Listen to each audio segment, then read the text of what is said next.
J'ai trouvé le test de grossesse dans son appartement secret, celui dont j'ignorais même l'existence. Avec les clés que je n'étais pas censé trouver. Et la liste de mensonges qu'elle avait répétés pour me détruire.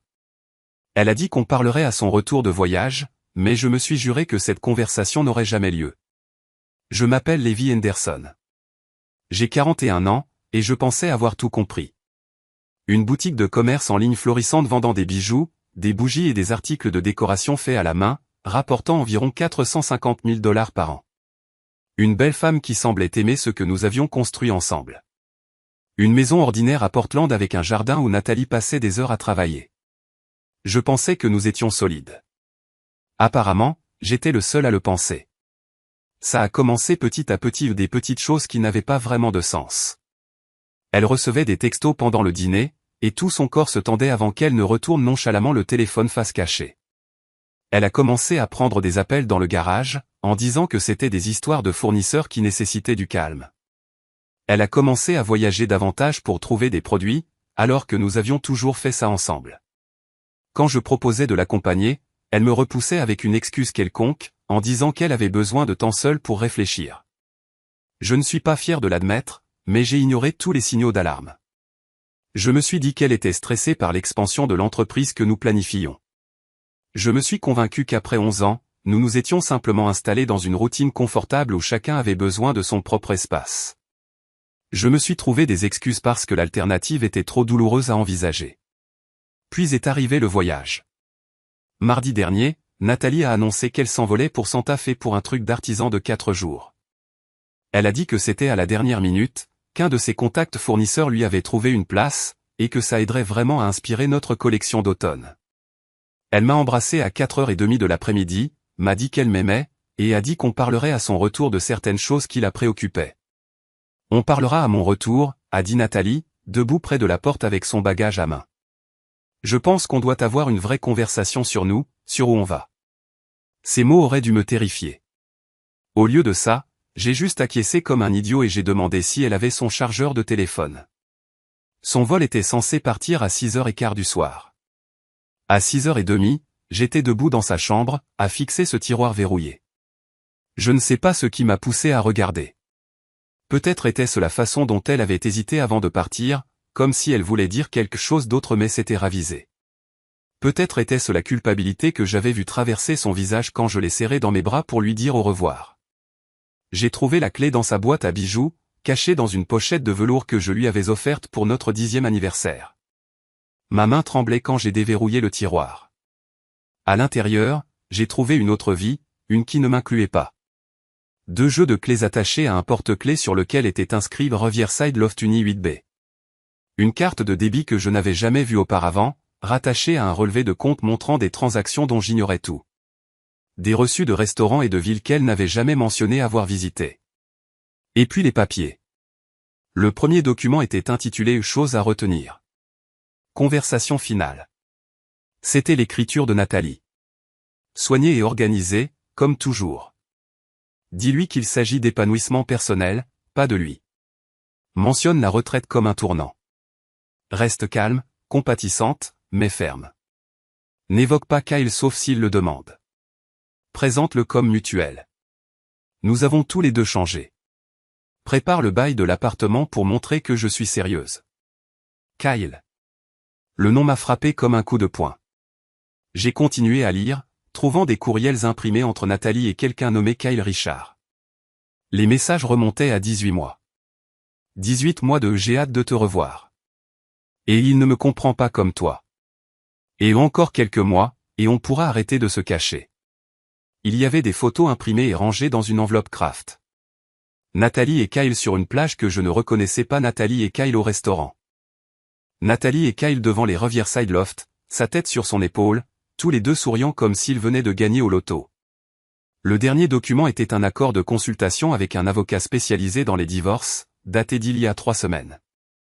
Elle avait déjà prévu comment diviser notre entreprise, quels produits elle revendiquerait comme ses créations, et quel compte commun elle prévoyait de vider avant de déposer la demande.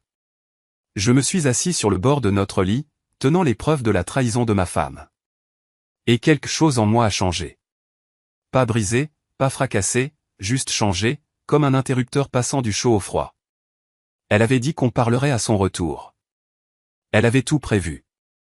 L'histoire de la retraite, le discours compatissant, la rupture nette où elle serait la courageuse qui suit son cœur pendant que je jouerais le mari compréhensif qui la laisse partir.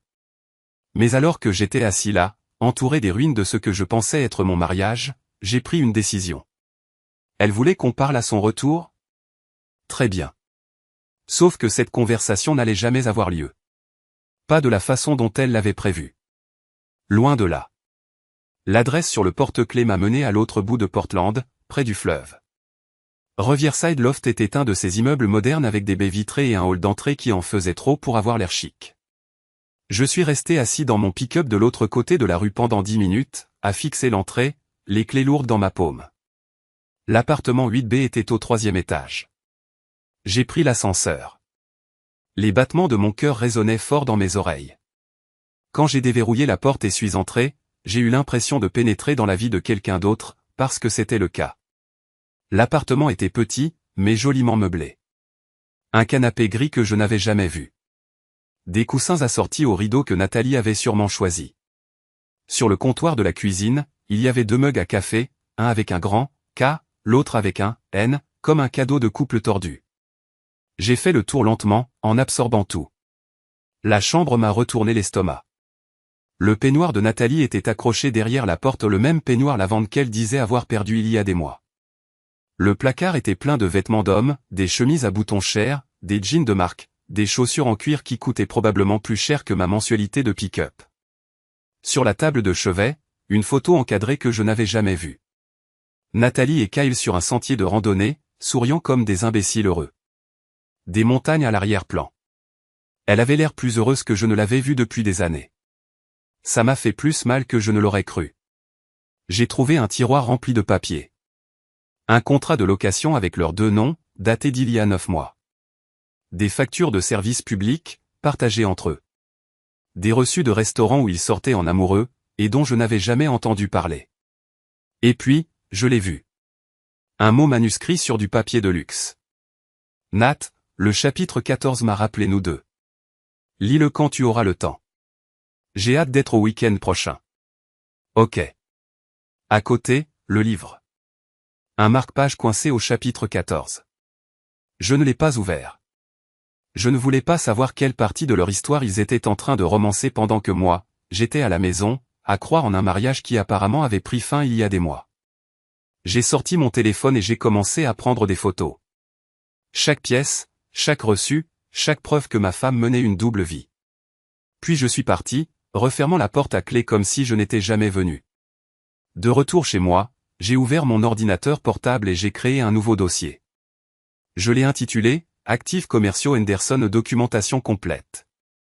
Ensuite, j'ai commencé à tout télécharger, les photos de l'appartement, des captures d'écran de mecs que j'avais trouvés, des relevés bancaires montrant des retraits sur un compte commun dont je pouvais désormais retracer l'origine jusqu'à cette vie secrète. Mais je n'avais pas fini. Loin de là. J'ai appelé Rachel Moore, la sœur aînée de Nathalie.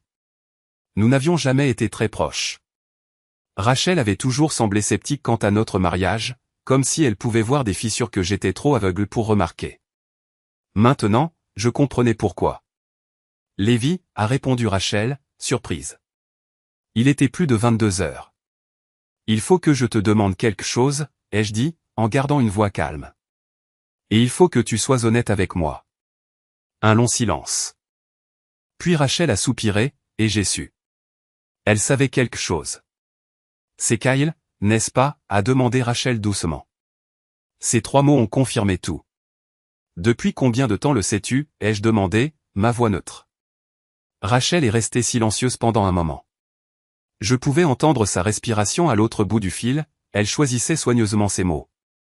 Environ 6 mois, a-t-elle fini par dire, mais je savais que quelque chose n'allait pas avant ça. Nathalie restait parfois chez moi après ses voyages. Elle disait qu'elle avait besoin de décompresser avant de rentrer chez toi. Je n'ai pas insisté parce que je pensais que vous aviez peut-être des problèmes de couple normaux, comme si j'étais impliqué, comme si nous avions tous les deux contribué à ça. Elle parlait de lui, pas directement, mais elle était constamment sur son téléphone, à sourire à des textos. Une fois, son écran s'est allumé et j'ai vu un aperçu d'un message. Il disait « J'ai hâte de me réveiller à tes côtés tous les matins. C'est là que j'ai compris. Rachel a soupiré.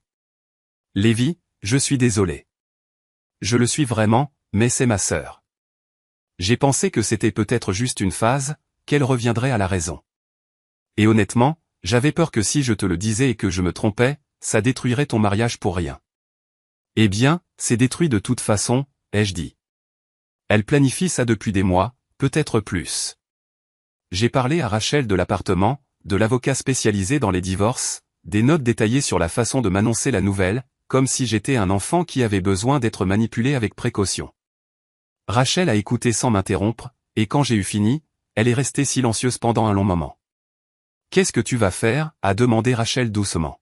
« Je ne sais pas encore, ai-je dit. Mais je ne vais pas rester assis à attendre qu'elle rentre à la maison et qu'elle me récite son script. Lévi, écoute-moi. Je sais que tu es blessé. Tu as tout à fait le droit de l'être, mais ne fais rien que tu regretteras. Ne laisse pas la colère te transformer en quelqu'un que tu n'es pas. Je ne suis pas en colère, ai-je dit, et je le pensais. Je suis juste fatigué d'être le type qui ne voit pas ce qui se passe sous son nez. Après avoir raccroché avec Rachel, je me suis assis à notre table à manger et j'ai fait une liste non émotionnelle, une liste pratique. Il fallait que tout soit réglé avant l'atterrissage de Nathalie dans 4 jours. D'abord, j'ai appelé notre banque d'entreprise et lancé un virement. La moitié de tout ce qu'il y avait sur notre compte joint, transféré vers un nouveau compte que j'avais ouvert à mon seul nom. Ce n'était pas du vol. C'était de la protection. Si Nathalie avait détourné de l'argent pour financer sa vie secrète avec Kyle, il fallait que je m'assure qu'il reste de quoi se battre. Ensuite, j'ai rassemblé tous les documents relatifs à notre entreprise. Les statuts qui prouvent que j'ai fondé la société 2 ans avant notre mariage. Les déclarations d'impôts qui attestent que j'ai investi l'héritage de mon père dans le capital de démarrage. Les brevets de conception déposés à mon nom pour nos bijoux les plus vendus. Nathalie avait contribué, bien sûr, mais légalement, je pouvais prouver que cette entreprise existait grâce à moi. Troisièmement, je suis retourné à l'appartement. Cette fois, je ne me contentais pas de regarder. Je ramassais. J'ai trouvé une pile de cartes de vœux que Kyle avait offertes à Nathalie au cours de l'année écoulée. Des cartes d'anniversaire, des cartes de Saint-Valentin, une carte d'anniversaire célébrant 1 an de nous. J'ai tout photographié. Puis j'ai pris une photo d'une des cartes elles-mêmes. Des preuves. Dans la salle de bain, j'ai trouvé quelque chose qui m'a glacé le sang, un test de grossesse positif caché dans le placard derrière des bouteilles de lotion et de crème pour le visage. La date sur la boîte indiquait qu'il avait été acheté il y a 3 semaines. Nathalie était enceinte, ou l'avait été. J'ai essayé de me souvenir de la dernière fois que nous avions été intimes. C'était il y a plus d'1 mois, peut-être plus près de 6 semaines, ce qui signifiait que si elle était enceinte, ce n'était pas de moi. Lundi matin, je suis entré dans le bureau de Patricia Brennan, la meilleure avocate spécialisée dans les divorces de Portland, selon 3 recherches Google différentes et 2 recommandations de gars de ma salle de sport qui étaient passés par là. Patricia avait la cinquantaine, des yeux perçants, des cheveux argentés tirés en arrière. Elle avait l'air de ne pas perdre de temps à plaindre les gens. Exactement ce dont j'avais besoin. Monsieur Henderson, dit-elle en me serrant fermement la main. Je crois comprendre que vous avez une situation. C'est une façon de le dire, répondis-je. Je lui ai tout raconté. Le tiroir verrouillé, l'appartement secret, les emails que l'avocat de Nathalie avait déjà vus. Je lui ai montré les photos sur mon téléphone, les relevés financiers, le test de grossesse. Patricia a pris des notes, n'a pas dit un mot, son visage n'a jamais changé. Quand j'ai eu fini, elle a posé son stylo et m'a regardé droit dans les yeux. Votre femme prépare ça depuis un certain temps. Patricia a dit, le fait qu'elle ait parlé à un avocat il y a 3 semaines montre qu'elle est sérieuse. Mais voici la bonne nouvelle. Elle n'a pas encore déposé. Cela nous donne un avantage. Quel genre d'avantage? Vous déposez en premier. Aujourd'hui. Nous demandons des ordonnances temporaires immédiates pour les actifs de l'entreprise, nous affirmons qu'elle a caché de l'argent et nous demandons que vous ayez la maison. Dès qu'elle reviendra de son voyage, elle sera notifiée. On peut faire ça? On peut, dit Patricia. Et on devrait. D'après ce que vous m'avez montré, votre femme a tout mis en place pour se faire passer pour la victime et vous pour le méchant. On inverse la situation avant qu'elle ne puisse contrôler l'histoire. J'ai repensé à la liste de Nathalie. Ses instructions précises pour rester calme, être gentil mais ferme. Elle avait prévu de me gérer comme une affaire commerciale. Faites-le, dis-je. Patricia acquiesça. Je vais avoir besoin que vous signiez des papiers. Nous devons aussi parler de votre entreprise. Vous avez dit qu'elle était détenue conjointement? Oui, mais je l'ai créée avant notre mariage. J'ai les papiers. Bien. Nous allons plaider qu'il s'agit de biens propres. L'Oregon est un État de répartition équitable, pas un régime communautaire, donc nous avons une certaine marge de manœuvre, mais plus la documentation est bonne, mieux c'est.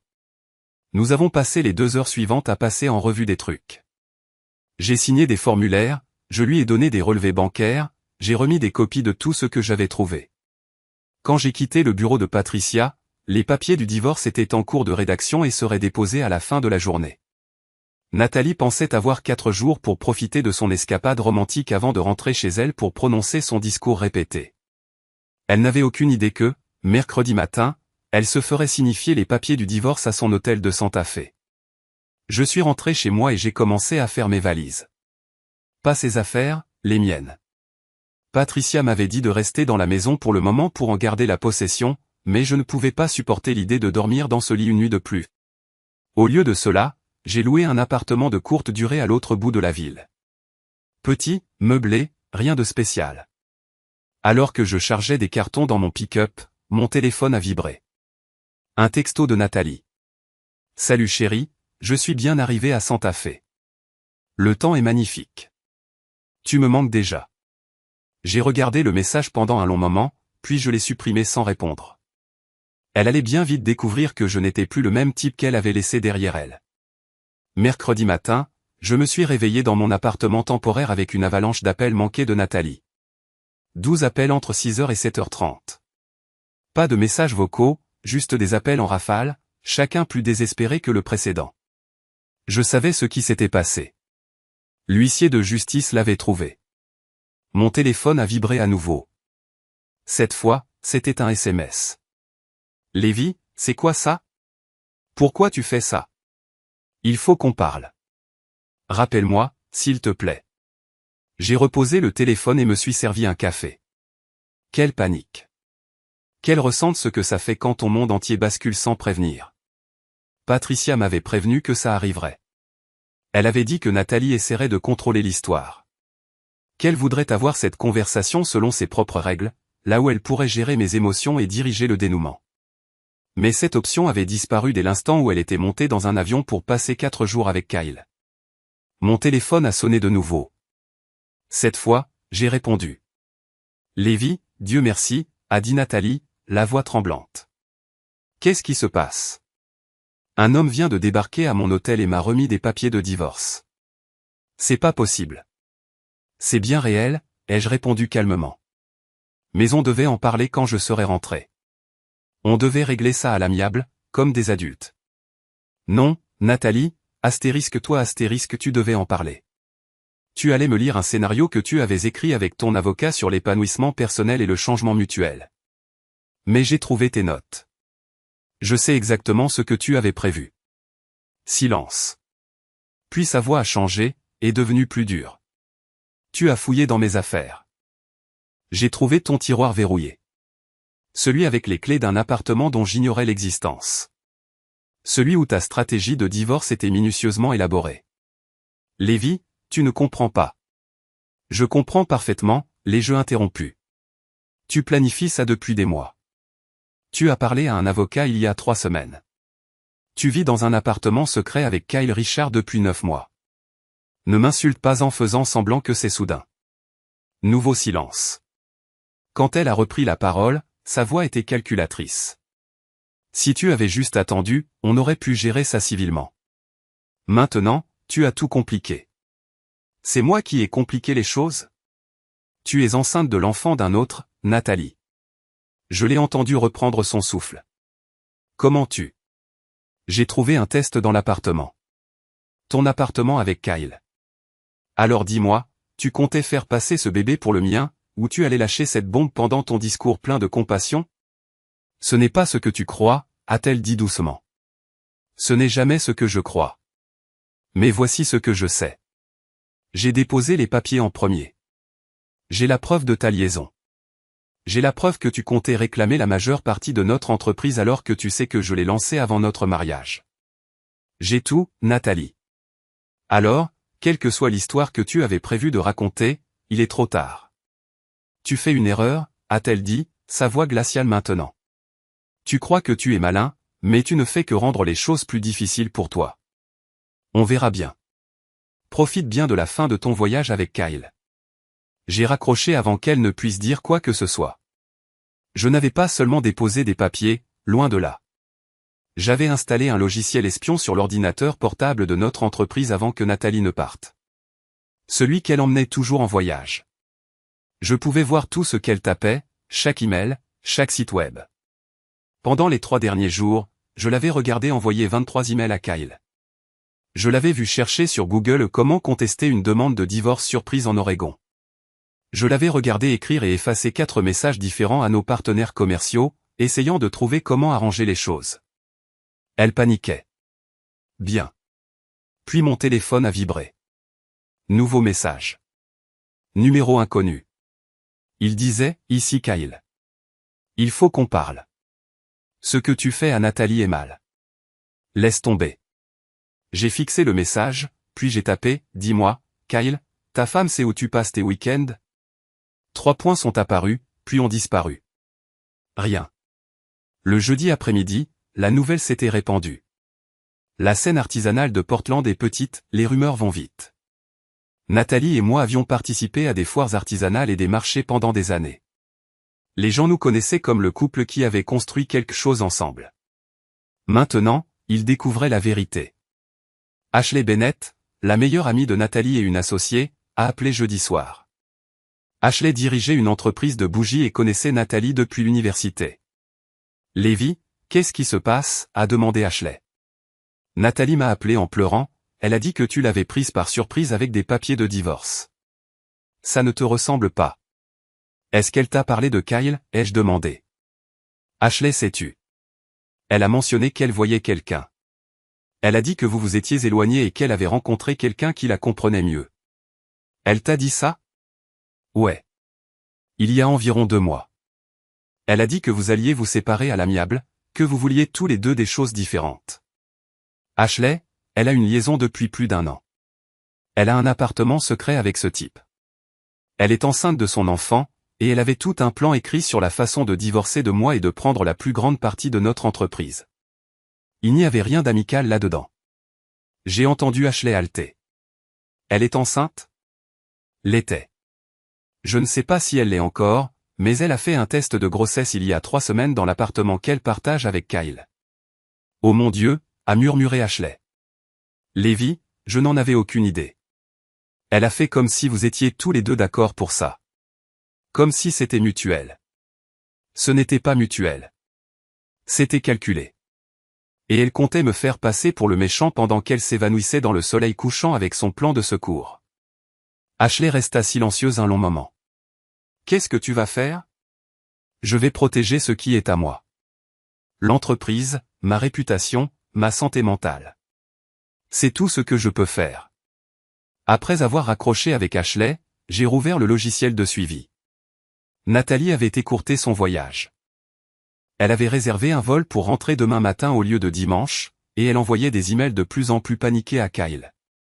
Dans un email, Kyle avait écrit « Ton mari m'a contacté. Il est au courant pour nous. Il menace de le dire à mes associés. Ça dégénère. » Réponse de Nathalie, reste calme. Il bluffe. Il ne fera rien. Il est trop passif. Trop passif. C'est ce qu'elle pensait. Que j'allais me laisser faire et gober n'importe quelle histoire qu'elle me servirait. Mais je n'en avais pas fini. Loin de là. J'ai ouvert mon ordinateur et j'ai écrit un email. Pas à Nathalie, pas à Kyle. À notre liste de diffusion professionnelle, celle avec 4800 abonnés qui achetaient dans notre boutique en ligne. L'objet était « Mise à jour importante de Levi Henderson concernant l'entreprise ». L'email était simple. Chers clients, je souhaite vous informer de certains changements dans notre structure d'entreprise. En raison de circonstances personnelles, je reprendrai seul la direction de Henderson Handcraft, avec effet immédiat. Mon ex-femme, bientôt, ne sera plus impliquée dans la conception des produits, le service client ou les décisions commerciales. Je m'engage à maintenir la qualité et l'intégrité que vous attendez de nous. Merci pour votre soutien continu, Lévi. J'ai fixé le brouillon pendant 10 minutes. C'était professionnel, factuel. Ça ne déballait pas le linge sale et ne formulait aucune accusation, mais ça envoyait un message clair. Cette entreprise était à moi, et le rôle de Nathalie était terminé. J'ai cliqué sur envoyer. En moins d'une heure, mon téléphone s'est mis à sonner. Des fournisseurs qui voulaient savoir ce qui s'était passé. Des clients qui offraient leur soutien. 3 personnes ont demandé si Nathalie allait bien. J'ai donné la même réponse à tout le monde. C'est une affaire privée, mais l'entreprise continuera sans interruption. Ce soir-là, Nathalie a rappelé. Sa voix tremblait de rage. Comment oses-tu envoyer cet email? Elle a hurlé. Tu viens de m'humilier devant toute notre clientèle. J'ai énoncé des faits, ai-je dit calmement. Tu ne fais plus partie de l'entreprise. C'est vrai, non? Tu n'avais pas le droit. J'avais parfaitement le droit. C'est mon entreprise, Nathalie. C'est moi qui l'ai créée. C'est moi qui l'ai bâtie. Tu as aidé. Oui. Mais légalement, c'est la mienne. Et tout le monde doit savoir à qui il a affaire à l'avenir. Elle pleurait maintenant, mais je ne ressentais rien. Aucune sympathie. Aucun regret. Ce n'est pas fini. Elle a dit, tu crois que tu as gagné, mais tu n'as pas gagné. Je me battrai pour tout. Alors bats-toi, ai-je dit, mais tu ne te bats pas contre l'homme que tu as quitté. Tu te bats contre quelqu'un qui te voit enfin clairement. Nathalie est rentrée à Portland vendredi soir. Je le savais parce que Rachel a appelé, sa voix serrée d'inquiétude. Lévi, Nathalie vient d'arriver chez moi, a dit Rachel, elle est dans un sale état. Elle dit qu'elle a fait une fausse couche hier, et tu refuses même de lui parler. Une fausse couche? Bien sûr. La grossesse qui était peut-être réelle était maintenant une tragédie opportune qu'elle pouvait utiliser pour me faire passer pour un monstre sans cœur. Est-ce qu'elle t'a dit que le bébé n'était pas de moi? J'ai demandé. Rachel s'est tue. Elle a dit que tu l'accusais de ça, mais que tu avais tort. Le timing coïncide avec vous deux? Rachel, la dernière fois que Nathalie et moi avons couché ensemble, c'était il y a 7 semaines. Ce test de grossesse date d'il y a 3 semaines. Les calculs ne fonctionnent que si elle est tombée enceinte un mois après qu'on a arrêté. Oh mon Dieu, a murmuré Rachel. Elle te ment. Et elle utilise une fausse couche vrai ou pas pour obtenir de la sympathie. Ne tombe pas dans le panneau, Lévi. Je suis sa sœur. Je dois être là pour elle. Je comprends, mais ne la laisse pas réécrire l'histoire. Elle a prévu ce divorce il y a des mois. Elle avait tout prévu. La seule chose qui a changé, c'est que je l'ai découvert avant qu'elle ne puisse contrôler l'histoire. Après avoir raccroché avec Rachel, j'ai reçu un texto de Nathalie. Astérisque, j'ai perdu notre bébé à cause du stress que tu as causé. J'espère que tu pourras vivre avec ça, astérisque. J'ai fixé le message pendant un long moment. La manipulation était évidente, mais ça m'a quand même touché. Pas de la culpabilité, cependant de la colère. Elle utilisait une grossesse qui n'était pas la mienne comme une arme. Une fausse couche que je ne pouvais même pas vérifier, essayant de me faire passer pour le méchant. J'ai transféré le texto à Patricia avec une note, astérisque documente ça astérisque. Astérisque, elle est en train de monter un scénario, astérisque, a répondu Patricia en quelques minutes. Astérisque, je m'en occupe déjà, astérisque. Astérisque, ça va se retourner contre elle si elle essaie de l'utiliser au tribunal. On a le calendrier, astérisque. Ce soir-là, j'ai reçu un appel de Margaret Reeves, l'une de nos fournisseurs. Elle fabriquait ses perles en verre soufflé dans son atelier de Seattle. Lévi, je viens de recevoir un email vraiment bizarre de Nathalie, a dit Margaret. Elle me demande d'envoyer toutes les factures et tout le reste à son adresse email personnelle maintenant. Elle dit que tu traverses une période difficile, et qu'elle reprend les choses en main temporairement. Margaret, ce n'est pas vrai. J'ai envoyé un mail hier à notre liste de clients pour leur dire que je reprenais l'entreprise. Nathalie essaie de contourner ça. Je m'en doutais. C'est pour ça que je t'ai appelé en premier. Tu veux que je te transfère son mail? S'il te plaît.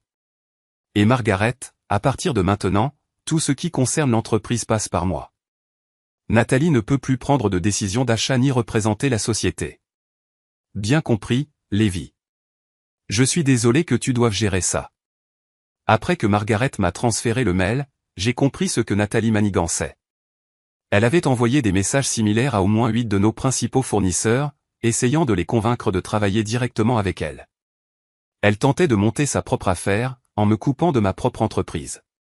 J'ai passé la soirée de vendredi à envoyer des mails à chaque fournisseur, vendeur, partenaire commercial avec qui nous avions travaillé ces 6 dernières années. J'expliquais, de manière professionnelle et factuelle, que j'étais le seul propriétaire de Henderson & Craft, que Nathalie n'était plus impliquée, et que tout ce qui venait d'elle devait m'être transmis au plus vite. Le samedi matin, 3 autres fournisseurs m'avaient contacté avec des histoires similaires. Nathalie s'agitait, essayant de sauver les meubles, mais elle avait sous-estimé à quel point ses relations étaient basées sur moi, pas sur elle. Puis j'ai reçu un mail qui a tout changé. Il venait de Kyle Richard. L'objet était « Il faut qu'on parle d'homme à homme ». Le mail était court, astérisque Lévi, cette situation a dérapé. Nathalie ne va pas bien émotionnellement astérisque. Astérisque quels que soient les problèmes que vous avez tous les deux, il n'est pas juste de m'y mêler. Je te demande, entre hommes, de calmer le jeu avec les procédures judiciaires agressives. Soyons tous adultes astérisque. Je l'ai relu 3 fois, ma tension montant à chaque fois. Ce type, qui couchait avec ma femme dans un appartement astérisque que je astérisque payais, était en train de me faire la leçon sur le fait d'être un adulte. J'ai tapé une réponse. Astérisque Kyle, tu veux qu'on parle d'homme à homme, astérisque. Astérisque voilà les faits. Tu as une liaison avec une femme mariée depuis 18 mois astérisque. Astérisque tu l'as convaincu de cacher de l'argent, de louer un appartement secret et de planifier un divorce dans mon dos astérisque. Astérisque tu l'as mise enceinte, et maintenant tu me demandes de me calmer parce qu'elle est émotive. Voici ma contre-proposition astérisque. Astérisque tiens-toi à l'écart de mon entreprise. Tiens-toi à l'écart de mes biens. Et quand ce divorce sera prononcé, tu pourras prendre ce qu'il reste d'elle. Mais si tu me contactes encore une fois, je ferai en sorte que tous tes associés sachent exactement qui tu es astérisque. J'ai cliqué sur envoyer avant de pouvoir réfléchir à 2 fois. Le dimanche matin, j'ai roulé jusqu'à notre maison. La voiture de Nathalie n'était pas là, et c'était intentionnel. Je surveillais le système de sécurité et je savais qu'elle était partie 1 heure plus tôt. J'avais peut-être 2 heures avant qu'elle ne revienne. Je me suis laissé entrer avec ma clé et j'ai immédiatement remarqué qu'il manquait des choses. La pendule ancienne que mon père m'avait laissée, les photos encadrées de mon grand-père, une collection de pièces d'argent que j'avais héritées de mon oncle où tout avait disparu. Je suis allé au garage et c'était pire que ce que j'imaginais. L'établi de mon père démonté, sa caisse à outils vide. Même une moto ancienne que je restaurais depuis 3 ans avait été déplacée. J'ai vérifié l'application de stockage sur mon téléphone et j'ai vu que Nathalie avait loué un box il y a 2 jours. Elle avait volé mon héritage. Tout ce qui avait appartenu à ma famille, tout ce qui avait une valeur sentimentale au-delà de l'argent, elle l'avait pris et caché. Ce n'était pas une question d'objet en eux-mêmes. Il s'agissait de me blesser. J'ai appelé Patricia tout de suite. Elle a pris des choses qui ne sont pas des biens matrimoniaux, ai-je dit. Des héritages familiaux, des choses dont j'ai hérité avant qu'on soit mariés. Avez-vous la preuve qu'il vous appartenait avant le mariage, a demandé Patricia. Oui. Des photos, des papiers d'assurance, le testament de la succession de mon père. Bien. Nous allons déposer une requête d'urgence pour la restitution des biens propres. Elle ne peut pas garder ces choses légalement. Mais Lévi, soyez prêts. Elle va dire que c'était des cadeaux au mariage ou que vous lui avez donné la permission de les entreposer. J'ai les images des caméras de surveillance de ce matin. Elle a tout déplacé pendant que je n'étais pas là. Encore mieux. Envoyez-moi tout ce que vous avez. J'ai passé l'heure suivante à écrire tout ce qui avait disparu, en le faisant correspondre à l'inventaire de la succession de mon père lorsqu'il est mort il y a 3 ans. Chaque chose était listée, photographiée et avait un prix. Le tout s'élevait à environ 35 000 $ d'antiquités et d'objets de collection, sans même compter les choses qui avaient juste une valeur sentimentale pour moi. Mais je n'avais pas fini de chercher. Dans notre chambre, j'ai trouvé la nouvelle cachette de Nathalie. Pas la table de chevet cette fois, mais une boîte tout au fond de son placard étiquetée « Vêtements d'hiver ». À l'intérieur, d'autres papiers. Des relevés bancaires de comptes que je n'avais jamais vus. Des papiers d'investissement pour des actions qu'elle avait achetées à son seul nom, et un document qui était signé et tamponné il y a 8 ans. Je l'ai ouvert et mon monde a basculé une fois de plus. C'était un acte d'adoption. Nathalie a eu une petite fille il y a 8 ans, avant même que nous nous rencontrions, et a cédé tous ses droits. Le père indiqué sur l'acte de naissance était Kyle Richard. Ils se connaissaient depuis au moins 8 ans. Ce n'était pas quelque chose de nouveau. C'était une relation qui remontait loin, et qui apparemment n'avait jamais vraiment pris fin. Assis sur le sol du placard, je tenais les papiers et essayais de comprendre ce que tout cela signifiait. Nathalie et Kyle avaient eu un enfant ensemble. Ils avaient abandonné cet enfant. Et après? Ils étaient restés en contact, avaient remis le couvert pendant qu'elle était mariée avec moi? Mon téléphone vibra. Un texto de Nathalie. Je sais que tu es à la maison. Dégage. Tu n'as plus le droit d'être là. Elle m'observait. Elle avait probablement quelqu'un qui passait en voiture. Ou peut-être qu'elle avait installé ses propres caméras. J'ai pris des photos des papiers d'adoption, j'ai tout remis exactement comme je l'avais trouvé, et je suis parti. Mais en m'éloignant, quelque chose m'a frappé. Il ne s'agissait pas seulement d'une tromperie. Il s'agissait de Nathalie qui essayait de récupérer une vie qu'elle avait abandonnée 8 ans plus tôt. Et je n'avais été qu'un remplaçant en attendant qu'elle et Kyle puissent réessayer. L'appel de Rachel est arrivé un mardi soir, 3 semaines après que j'ai entamé la procédure de divorce. Sa voix sonnait différemment, plus dure. Lévi, il faut que je te dise quelque chose, dit Rachel. Nathalie m'a menti sur tout. Qu'est-ce qui s'est passé? J'ai découvert l'histoire du bébé, celui qu'elle a abandonné il y a 8 ans. Elle ne m'en a jamais parlé. Lévi, je suis sa sœur, et elle m'a caché ça pendant presque 10 ans. Et quand je lui en ai parlé, elle a essayé de faire croire que tu envahissais sa vie privée en trouvant les papiers d'adoption. J'étais en train de noter les objets manquants, dis-je. Elle a volé les affaires de mon père. Je sais. Elle m'a dit que c'était toi qui les avais prises, mais j'ai appelé l'entrepôt et ils ont dit que c'était elle qui avait loué le box. Elle a menti à tout le monde, y compris à moi, et j'en ai marre de la couvrir. Rachel m'a tout raconté. Comment Nathalie lui avait dit ce qu'elle devait répondre si quelqu'un posait des questions. Comment elle avait essayé de convaincre Rachel de mentir à mon avocat sur la date de début de la liaison. Elle a même demandé à Rachel de dire que tu étais violent psychologiquement pendant votre mariage. Elle voulait que je mente sur toi, dit Rachel, sa voix se brisant. Ma propre sœur voulait que je mente pour l'aider à te prendre tout. Je n'en peux plus, Lévi. Je ne le ferai pas. 2 jours plus tard, Rachel m'a envoyé une déclaration sous serment. Dans cette déclaration, elle avait noté chaque conversation où Nathalie avait admis sa liaison, parlé de ses projets avec Kyle, et dit qu'elle prévoyait de divorcer de moi depuis des mois avant que je ne découvre quoi que ce soit. Rachel a également déclaré que Nathalie lui avait dit que la grossesse n'était pas de moi. Patricia était ravie. C'est de l'or en barre. Un membre de la famille qui dit tout ça? Ça détruit complètement sa version. Mais la vraie surprise est venue de quelqu'un que je n'attendais pas. Kyle Richard m'a appelé, mais pas pour me crier dessus cette fois. Il voulait me rencontrer. Nous nous sommes rencontrés dans un café, un lieu neutre. Kyle avait l'air fatigué, plus vieux que ses 40 ans. Il s'est assis en face de moi, sans me regarder dans les yeux. Il faut que je sois honnête avec toi, dit Kyle doucement. Cette histoire est complètement hors de contrôle. Nathalie n'est pas celle que je croyais. Qu'est-ce qui t'a fait changer d'avis? Elle m'a utilisé de la même manière qu'elle t'a utilisé toi. Je pensais qu'on construisait quelque chose ensemble, mais elle a aussi siphonné tout mon argent. L'appartement. J'ai tout payé. Les voyages, tout était sur mes cartes. Elle m'a dit que tu contrôlais son argent, qu'elle n'avait rien. Alors, je l'ai laissé utiliser le mien. Kyle sortit des relevés bancaires. Plus de 18 mois. Il avait dépensé 73 000 $ pour Nathalie. Loyer, voyage, bijoux, vêtements, tout.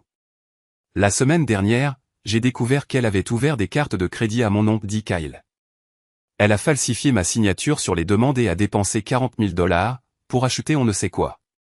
Quand je lui en ai parlé, elle a dit qu'elle dirait à tout le monde que je l'avais forcé à avoir une liaison, que je l'avais forcé à le faire.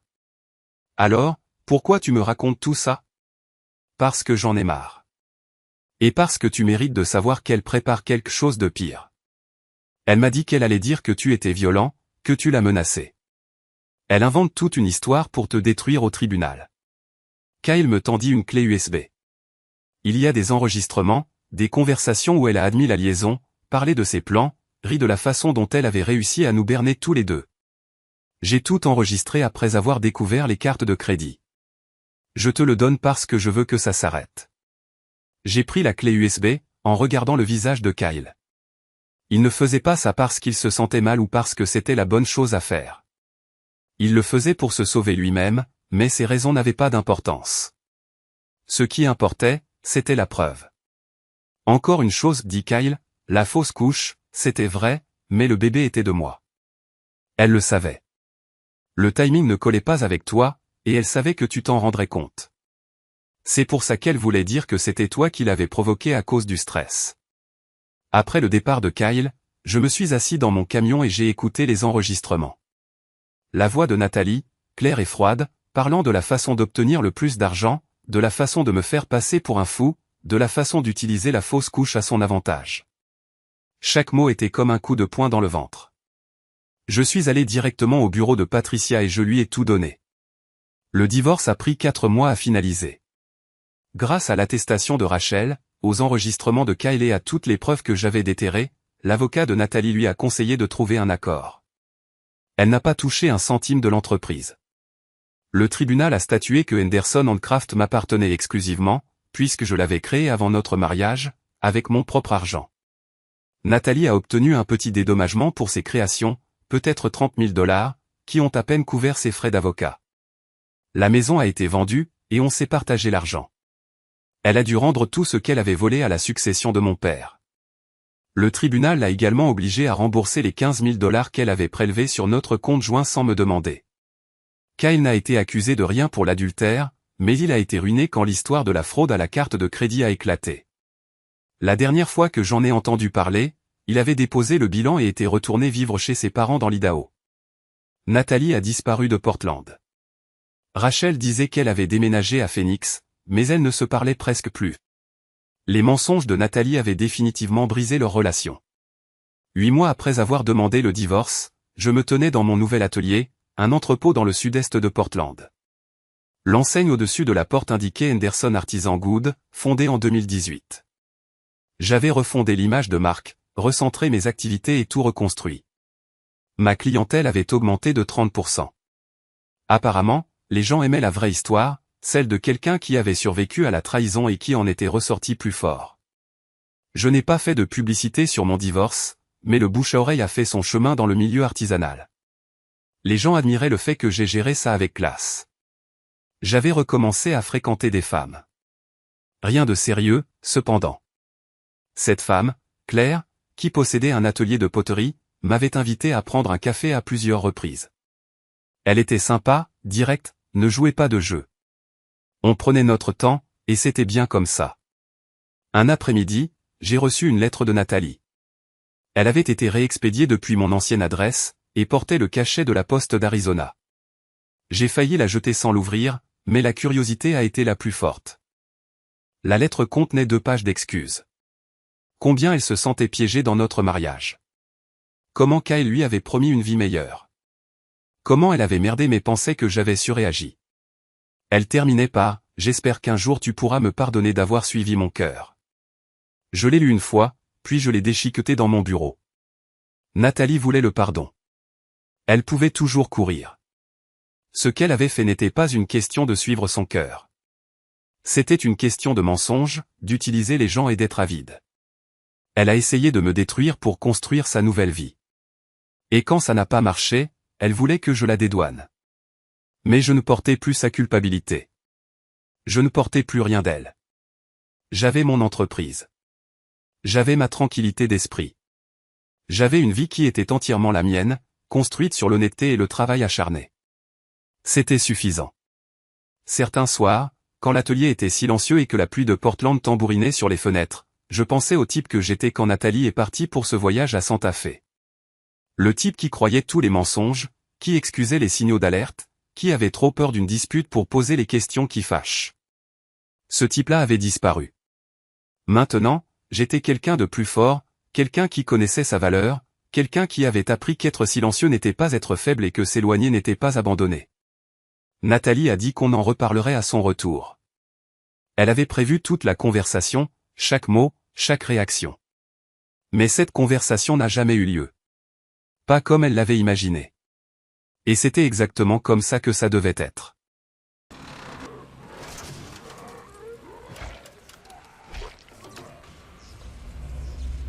Done.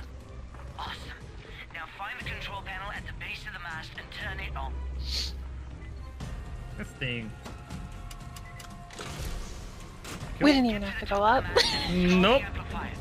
Not that. I mean, it does look like we have to at some Into a point. powerhouse. It does, yeah. Yeah. Just get to the top. Yeah, there you go. We have to get up. Oh, okay. But we can't.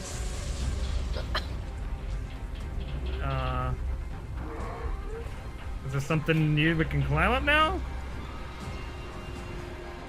Oh shit, the cable snapped. Does the door open? Yeah, that would open the door in the center. You've got to be fucking kidding me! I can't see anything. We're gonna climb it up here. That pissed off a lot of zombies. Where the fuck am I going here?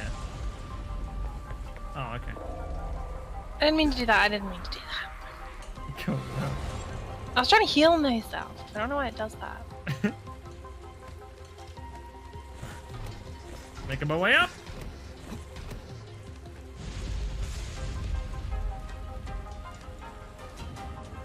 What? Now what? Oh shit. I'm dead. Why did that happen? Okay. Love that. Fair enough.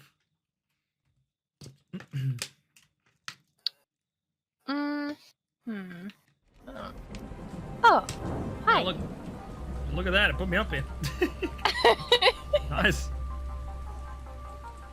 I don't even know how it did that. Maybe because I was over here. I've fallen.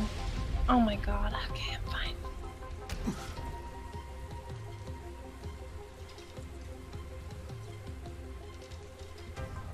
I can't see another way to climb up though. Unless it's these fucking... Oh, it actually might be.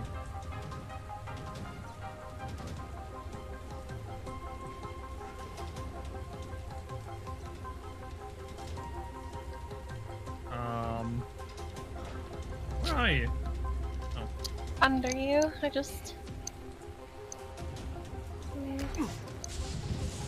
I'm confused. You gotta run up. Yeah, but I can't. You come down. What do you mean you can't? Oh, what? Yeah. I'm unsure. I can't make that jump. I've tried. No?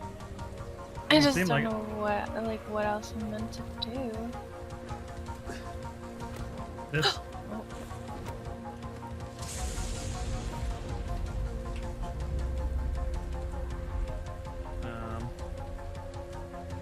This part confuses the fuck out of me.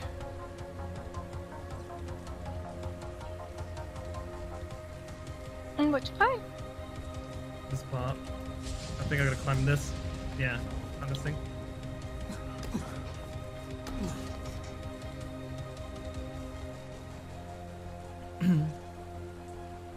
Behind you. Yeah, no, I was just looking. Because there's a bunch of them.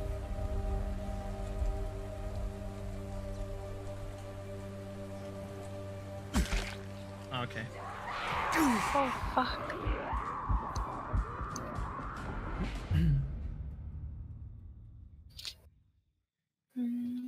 Should put you back up here, I assume.